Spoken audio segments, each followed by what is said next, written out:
السلام علیکم ورحمۃ اللہ وبرکاتہ۔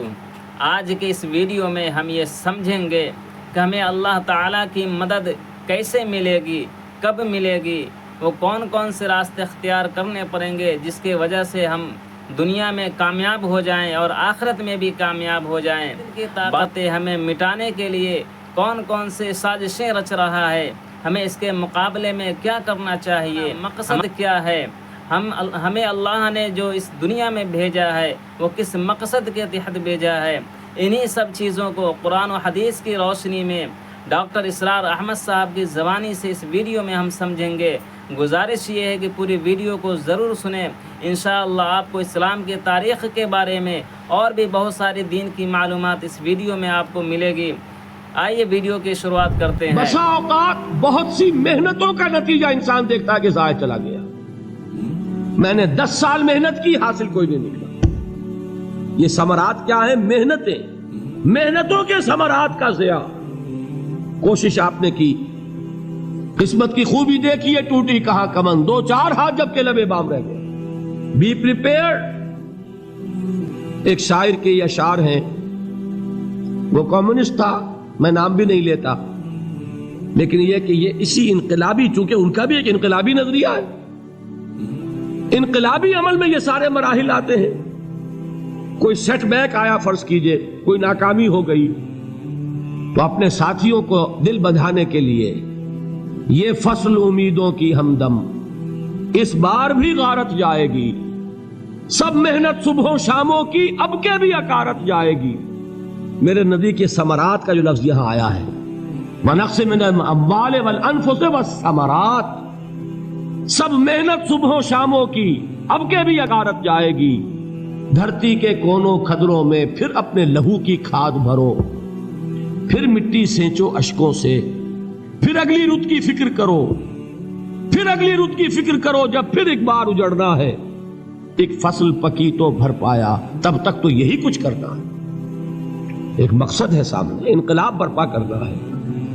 ایک کوشش ناکام ہو جائے کوئی پرواہ نہیں، نیکسٹ، پھر تیار رہو ناکامی کے لیے۔ ایسا نہ ہو جو انگریزی میں کہتے ہیں hope for the best but be prepared for the worst. ایسا نہ ہو کہ دوسری مرتبہ ناکام ہو کے بددل ہو جاؤ، تمہاری ہمتیں جواب دے جائیں۔ نہیں، پہلے سے تیار رہو کہ دوسری مرتبہ بھی ناکامی آئے تو آئے، لیکن جب تک کہ کامیابی حاصل نہیں ہوتی ہمیں یہ کام کیے چلے جائیں۔ دیکھیے سیرت میں آیا کہ نہیں یہ واقعہ؟ بدر میں مسلمانوں کو فتح ہوئی تو احد میں زک پہنچی کہ نہیں؟ 70 صحابہ شہید ہوئے کہ نہیں؟ اگر ان کی ہمتیں جواب دے جاتی تو گاڑی کیسے چلتی آگے؟ تو فرمایا وَلَنَبْلُوَنَّكُمْ بِشَيْءٍ مِّنَ الْخَوْفِ وَالْجُوعِ وَنَقْصٍ مِّنَ الْأَمْوَالِ وَالْأَنفُسِ وَالثَّمَرَاتِ، ہم تمہیں لازماً آزمائیں گے، خوف کی کیفیت سے، فقر و فاقے کی کیفیت سے، بھوک سے، جان کے نقصان سے، مال کے نقصان سے، محنتوں کے حاصل کے ضائع ہو جانے سے۔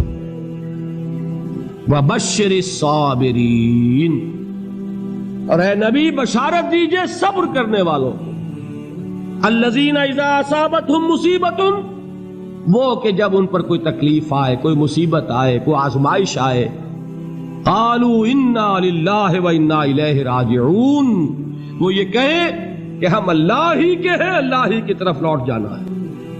یہ وہی انداز ہے جو میں نے فارسی کا شعر سنایا تھا آپ کو کہ سرے تسلیم خم ہے جو مزاج یار میں آئے۔ وہ ہمارا مولا ہے، ہمارا آقا ہے، اگر اسے یہی منظور ہے تو ہمیں بھی یہی منظور ہے۔ میں نے تسلیم و رضا کی بات کی تھی نا، آپ کو کچھ شعر سنائے تھے، ایک شعر اور سنیے، اور یہ کس کا ہے؟ محمد علی جوہر کا۔ ایک مرتبہ جیل گئے، ان کی ایک بیٹی جوان بیمار ہوئی، فوت ہو گئی،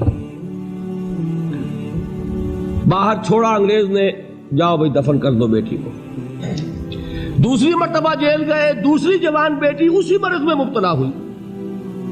اب یہ جیل میں ہے، خبر پہنچی کہ دوسری بیٹی کے اوپر بھی اسی مرض کا حملہ ہوا ہے۔ ایک نظم لکھی ہے جس کا آخری شعر یہ ہے، تیری صحت ہمیں منظور ہے لیکن اس کو نہیں منظور تو پھر ہم کو بھی منظور نہیں۔ یہ ہے، جب تک یہ کیفیت نہ ہو اس میدان میں آدمی ثابت قدم نہیں رہ سکتا۔ کہ میرے رب کو اگر یہ منظور ہے تو یہی مجھے منظور ہے، اور تیری صحت ہمیں چاہیے تو ضرور، لیکن ہمارے رب کو منظور نہیں تو ہمیں بھی منظور۔ راضی برضائے رب۔ وبشر الصابرین الذین اذا اصابتهم مصیبۃ قالوا انا للہ وانا الیہ راجعون۔ نہ شود نصیب دشمن کے شود ہلاک تیغت، سر دوستہ سلامت کے تو خنجر آسمان۔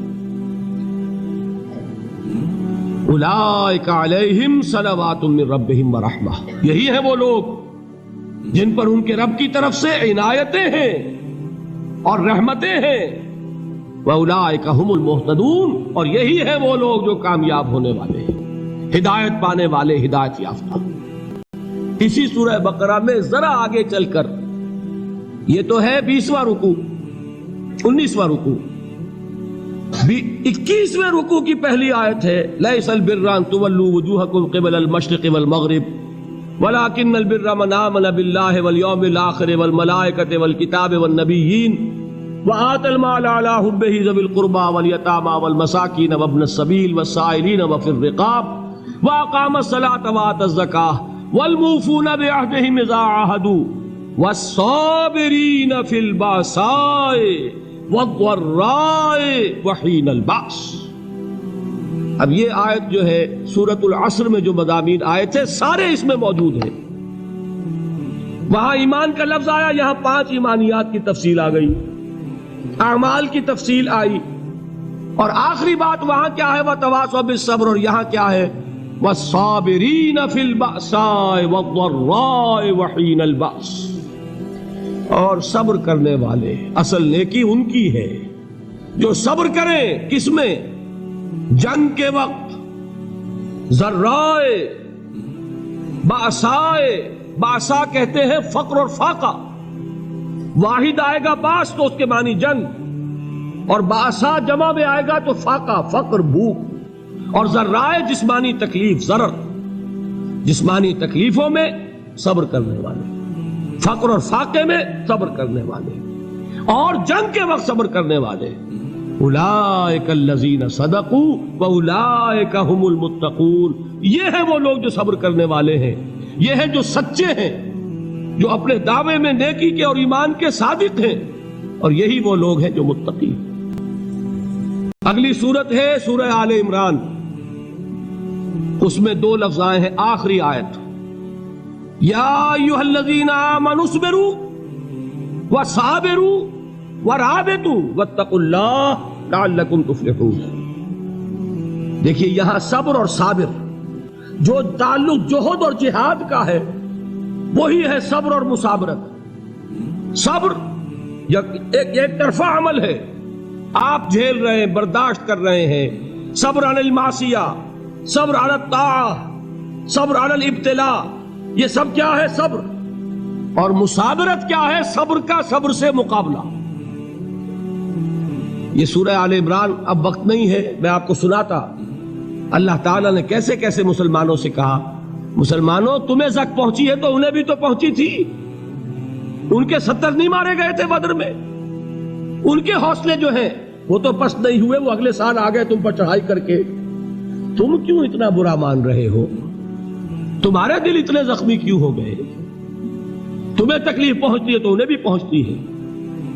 اپنی غیرت جو ہے ہمیں ذرا اس کا جائزہ لینا چاہیے۔ لوگ باطل نظریات کے لیے کتنی قربانیاں دے رہے ہیں، لوگ باطل چیزوں کے فروغ کے لیے کتنی محنتیں کر رہے ہیں۔ جیسا کہ میں نے ابھی کہا تھا، اسی غیرت کو چیلنج کرنے کے لیے، ذرا آپ کی حمیت دینی کو جوش دلانے کے لیے، قادیانی نوجوان کتنی تعداد میں اپنے آپ کو دین کے لیے وقف کرتا ہے، اور آپ کتنے نوجوان ہیں جو اپنے آپ کو دین کے لیے وقف کرتے ہیں، اور ہوں وہ کھاتے پیتے گھرانوں کے لوگ۔ یہ نہیں ہے کہ اگر کوئی اور کام نہیں کر سکتا تو پھر یہ ہے کہ وہ دین کے کام میں لگ جائے۔ باصلاحیت لوگ، کھاتے پیتے لوگ، ذہنی استعداد رکھنے والے لوگ، اونچے گھرانوں کے لوگ، وہ وقف کریں اپنے آپ کو دین کے لیے۔ اس کے بغیر کیسے بہار آ جائے گی، کیسے رونق آ جائے گی؟ تو دنیا میں باطل نظریات والے جو ہیں، یہ بات کہی گئی ہے، مسلمانوں تم اگر توحید کے لیے لڑ رہے ہو، دیکھتے نہیں ابو جہل کو، اس نے گردن کٹوائی ہے شرک کے لیے، شرک کے لیے گردن کٹوائے، اور تم توحید کے لیے گردن کٹوانے کو تیار نہ ہو. اس نے گردن کٹوائی کہ نہیں کٹوائی؟ اور کس طرح کٹوائی ہے؟ جو کہ بڑا متکبر قسم کا، فرعون قسم کا شخص تھا. جب گردن کاٹنے لگے تو کہتا ہے ذرا نیچے سے کاٹنا، تاکہ جب تم نیزے کے اوپر چڑھاؤ میرے سر کو تو اونچا نظر آئے، معلوم ہو سردار کا سر. وہ بدبخت مرتے ہوئے بھی جو اس کی کیفیت تھی نا، اس کو ذہن میں رکھیے. تو یہ اس لوگوں نے قربانیاں دی، جانیں دی. تو فرمایا اگر تم ان سے زیادہ قربانی نہیں دو گے، جو نوٹ کر لیجئے اس کو، مجرد اگر حق کو غالب کرنا اللہ کے ذمے ہو تو آنے واحد میں غالب کر دے گا، تمہیں تکلیف بھی دینے کی ضرورت نہیں. سمجھ رہے؟ کیا اللہ کے مقابلے میں کوئی باطل کی طاقت ٹھہر سکتی ہے؟ یہ تمہارے ایمان کا امتحان ہے، یہ تمہارے خلوص کی آزمائش ہے، یہ تمہارے امتحان کا ثبوت درکار ہے کہ اللہ تعالیٰ دیکھنا چاہتا ہے تم اس کے لیے اپنی جانیں قربان کرنے کو تیار ہو کہ نہیں، تم اس کے لیے تن من دن لگانے کو تیار ہو کہ نہیں. اور یہ جان لو کہ اگر کفار اور مشرکین اور ملحدین اور باطل نظریات والے وہ جو کچھ قربانیاں اپنے باطل نظریات کے لیے دے رہے ہیں، ان سے زیادہ اگر تم نہیں دو گے تو حق غالب نہیں ہوگا. انہوں نے جو صبر کیا ہے اپنے باطل نظریات پر، اگر تم اس سے زیادہ صبر کا ثبوت نہیں دو گے اپنے اس حق پر تو حق غالب نہیں ہوگا. اس لیے فرمایا یا ایھا الذین آمنوا اصبروا وصابروا. نہ صرف یہ کہ صبر کرو بلکہ صبر میں اپنے دشمنوں سے آگے نکلو، ان کے صبر سے بڑھ کر صبر کرو. ورابطوا، مرابطہ کہتے ہیں چوکس رہنا، ہوشیار، پہرا دو. ایسا نہ ہو کہ دشمن جو ہے غفلت میں تمہارے اوپر کوئی حملہ جو ہے کر بیٹھے. واتقوا اللہ، اور اللہ کا تقوی اختیار کرو، لعلکم تفلحون، تاکہ تم فلاح پاؤ. ہمیں ان سب باتوں سے ایک چیز سیکھنے کو تو ضرور ملتی ہے کہ ہمیں کسی بھی حالت میں اپنی ہمت کو نہیں ہارنی چاہیے، چاہے حالات جیسے بھی ہو جائیں. اللہ چاہے ہمیں جس بھی حالت سے آزمائے، شکر ادا کرنے والے بندے بنے رہیں. چاہے اللہ ہمیں پریشانی دے کر آزمائے یا خوشی دے کر آزمائے یا دولت دے کر آزمائے یا دولت لے کر آزمائے، ہم ہر حال میں اللہ کے شکر گزار بنے رہیں. ہم تک اللہ کی مدد پہنچے گی. میں امید کرتا ہوں کہ یہ بات آپ کو ضرور پسند آئی ہوگی. اس ویڈیو میں آپ نے بہت ساری دین کی باتیں سیکھی ہوں گی. اگر یہ ویڈیو پسند آئی ہے تو ویڈیو کو لائک کریں، اپنے دوستوں میں، اپنے رشتہ داروں میں ضرور شیئر کریں.